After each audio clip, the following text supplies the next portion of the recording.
Good afternoon बच्चों। I think पिछले class में हमने जो आम्ल, क्षार और लवण पाठ में से जो तुम लोग को पढ़ाया कि जल का आयनिक गुणनफल क्या होता है और इसका 25 डिग्री सेल्सियस पर इसका मान कितना होता है, आयनन की मात्रा किन किन बातों पर निर्भर करती है। तो आई थिंक उसमें से जो क्वेश्चन दिए होंगे उसको कंप्लीट कर ली होगी, है ना। आज हम लोग आगे देखेंगे अम्ल तथा भस्म क्या है। आर्हीनियस के आयनिक सिद्धांत के अनुसार अगर हम देखें तो अम्ल वे पदार्थ होते हैं जो जलीय विलयन में हाइड्रोजन के धनायन देते हैं, जो जलीय विलयन में हाइड्रोजन के धनायन देते हैं।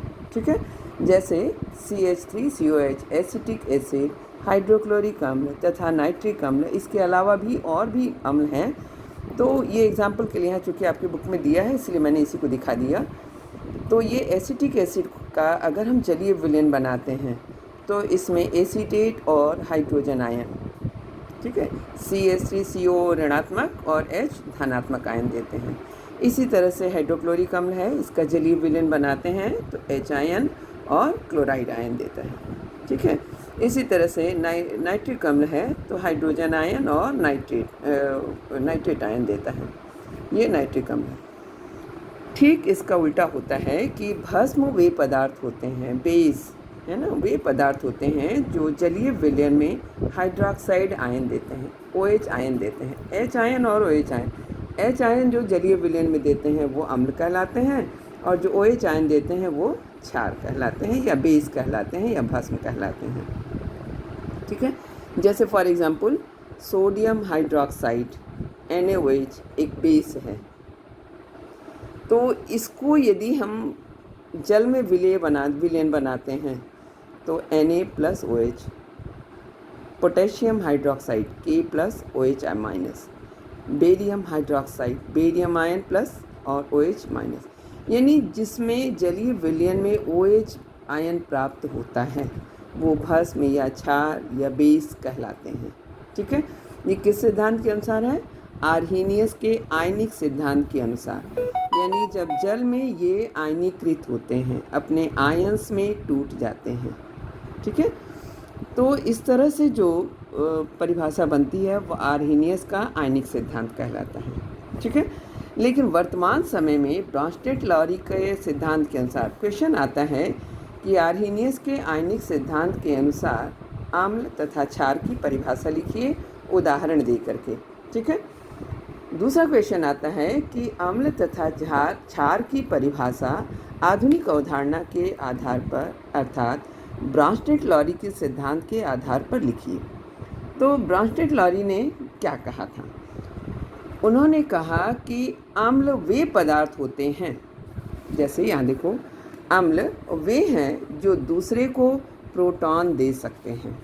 प्रोटॉन, हाइड्रोजन आयन का एक नाम प्रोटॉन भी है। 9th क्लास में आप पढ़ी थी कि हाइड्रोजन जब अपना इलेक्ट्रॉन दे देता है तो उसके ऊपर एक धनावेश आ जाता है। यह धनावेश का मतलब ही है कि उसमें केवल एक प्रोटॉन होता है, इलेक्ट्रॉन नहीं होता है, क्योंकि तुम लोग को मालूम होगा कि हाइड्रोजन का परमाणु क्रमांक जो होता है वो 1 होता है। ठीक है, परमाणु द्रव्यमान 1 होता है। परमाणु द्रव्यमान 1 होने का मतलब इसमें प्रोटॉन 1 और इलेक्ट्रॉन 1 और न्यूट्रॉन क्या हो गया? 0। ठीक है, तो जब यह इलेक्ट्रॉन निकाल देता है यानी ये दे देता है तो क्या हो जाता है? ये H धनायन हो जाता है। H धनायन होने का मतलब कि इसमें केवल प्रोटॉन होता है, इसलिए H+ आयन को प्रोटॉन भी कहते हैं। क्लियर है सबको? तो इस तरह से अम्ल वे हैं जो दूसरे को प्रोटॉन दे सकते हैं। सपोज करो हाइड्रोक्लोरिक अम्ल और जल, इन दोनों का अगर हम करें तो ये दोनों टूटते हैं। जैसे ये HCl जब टूटेगा तो H+Cl-, ठीक है। अब यह जो H होता है ये H2O के साथ मिलकर के हाइड्रोनियम आयन बना लेता है। यह H जो है, H आयन जल के अणु के साथ मिल करके हाइड्रोनियम आयन बना लेता है, यानी यह HCl अम्ल है जो कि दूसरे को प्रोटॉन देता है, H आयन देता है, यानी जल को H आयन दे दिया और हाइड्रोनियम आयन हो गया। ठीक है, तो ब्रॉन्स्टेड-लॉरी के अनुसार अम्ल में हाइड्रोनियम आयन पाया जाता है। अम्ल वे पदार्थ होते हैं जिसके जलीय विलयन में हाइड्रोनियम आयन की उपस्थिति होती है।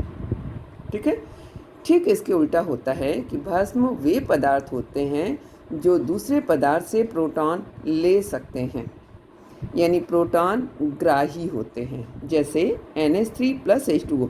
यहाँ क्या हुआ, इस पदार्थ से, इस जल के आयनन से H आयन और OH आयन बना। इस जल के आयनन से जो हाइड्रोजन आयन है यह NH3 आयन के साथ मिल करके अमोनियम आयन बना लेता है। NH4 आयन बना, यह NH4 आयन यानी हाइड्रोजन ले लिया, यहाँ से यह हाइड्रोजन ले लिया, तो ये प्रोटॉन ग्राही हो गया। ठीक है, ऐसे पदार्थ जो प्रोटॉन ग्राही होते हैं वो भस्म कहलाते हैं। क्लियर है ये? देखिए, आपकी बुक में भी वही चीज़ दिया है कि अम्ल वे पदार्थ हैं जो किसी दूसरे पदार्थ को प्रोटॉन दे सकते हैं, तथा भस्म वे पदार्थ हैं जो किसी दूसरे पदार्थ से प्रोटॉन ले सकते हैं। ठीक, HCl को जल में घोलने पर यह H2O को H प्रदान करता है, यानी जल को यह H आयन देता है जिससे हाइड्रोनियम आयन होता है। इसी तरह से अमोनियम को जल में घोलने पर यह अमोनियम जो इस जल से H आयन ले लेता है, यानी यहाँ अमोनियम क्या हो गया, प्रोटॉन ग्राही हो गया, और यहाँ ये क्या हो गया, HCl क्या हो गया, प्रोटॉन दाता हो गया। ठीक है, तो एक प्रोटॉन दाता और एक प्रोटॉन ग्राही, यानी क्षार में जो होते हैं वो प्रोटॉन ग्राही होते हैं और इसमें जो होते हैं ये दाता होते हैं जलीय विलयन बनाते समय। अतः प्रोटॉन दाता अम्ल तथा प्रोटॉन ग्राही भस्म कहलाते हैं। यह आधुनिक परिभाषा है। इसके आधार पर ही ब्रॉन्स्टेड-लॉरी कॉन्सेप्ट के आधार पर इसको हम लोग लिख सकते हैं, इसकी परिभाषा को लिख सकते हैं। ठीक है, इसी तरह से अब ये अम्ल तथा क्षार की जो प्रबलता देखी जाती है, कुछ तत्व ऐसे होते, कुछ पदार्थ ऐसे होते हैं कि जिनके आधार पर अम्ल और क्षारकों की प्रबलता देखी जा सकती है। जिन अम्लों तथा क्षारकों के आयनन की मात्रा अधिक होती है उन्हें प्रबल अम्ल, इसके पहले भी बताए थे कि कुछ ऐसे पदार्थ हैं जिनमें उनका आयनन पूर्ण रूप से हो जाता है, यानी हाइड्रोजन आयन और जल में विलय कर वो आयनन की क्रिया तेज़ी से होती है, पूर्ण रूप से होती है। तो जिसमें आयनन की मात्रा अधिक होती है उसे प्रबल अम्ल कहते हैं, और जिसमें आयनन की मात्रा कम होती है वो दुर्बल अम्ल होते हैं। इसी तरह से क्षारक में जो जिस क्षार में आयनन की मात्रा अधिक होती है वह प्रबल क्षार होता है, और जिसमें कम होती है वो दुर्बल क्षार होता है। और जिसमें आयनन की क्रिया में दोनों की सांद्रताएं बराबर होती हैं, जैसे जल में अगर हम देखें तो शुद्ध जल में हाइड्रोजन आयन तथा OH आयन दोनों की सांद्रताएं बराबर होती हैं। ठीक है, H ion multiply OH ion equal to 1 × 10⁻⁻14। ये हम लोगों ने पहले भी देखा था कि 25 डिग्री सेल्सियस पर जल के आयनन का मान लगभग 1 × 10⁻⁻14 होता है। यानी हाइड्रोजन आयन की सांद्रता कितनी हो गई, 1 × 10⁻⁻7, और OH आयन की सांद्रता 1 × 10⁻⁻7। ठीक, तो ये दोनों जो होते हैं ये इनकी सांद्रता, अलग अलग पदार्थों की सांद्रता, माने जल में हाइड्रोजन और हाइड्रोक्सिल आयनों की सांद्रताएं होती हैं।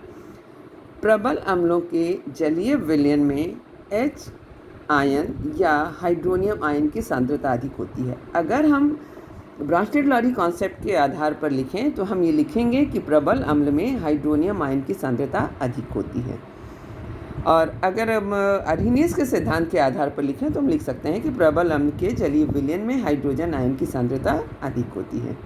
ठीक है, प्रबल क्षारों के जलीय विलयन में हाइड्रोक्सिल आयन की सांद्रता अधिक होती है। यहाँ कुछ नाम दिए हुए हैं, प्रबल अम्ल, दुर्बल अम्ल, प्रबल क्षार, दुर्बल क्षार, इस नाम को आप याद कर जाओगे। ठीक है, अम्ल तथा भस्म की परिभाषा को आप अच्छी तरह से एक बार बुक से पढ़ जाओगी, और इसमें एक क्वेश्चन दे रहे हैं, इसको आप अपनी कॉपी में, फेयर कॉपी में इसी से रिलेटेड लिखोगी। इसीलिए हम एक एक टॉपिक पढ़ा के एक एक क्वेश्चन दे रहे हैं। ठीक है, आपका फेयर काम कंप्लीट होना चाहिए। अगली क्लास में हम लोग देखेंगे हाइड्रोजन आयन सांद्रण और pH वैल्यू। ठीक, थैंक यू।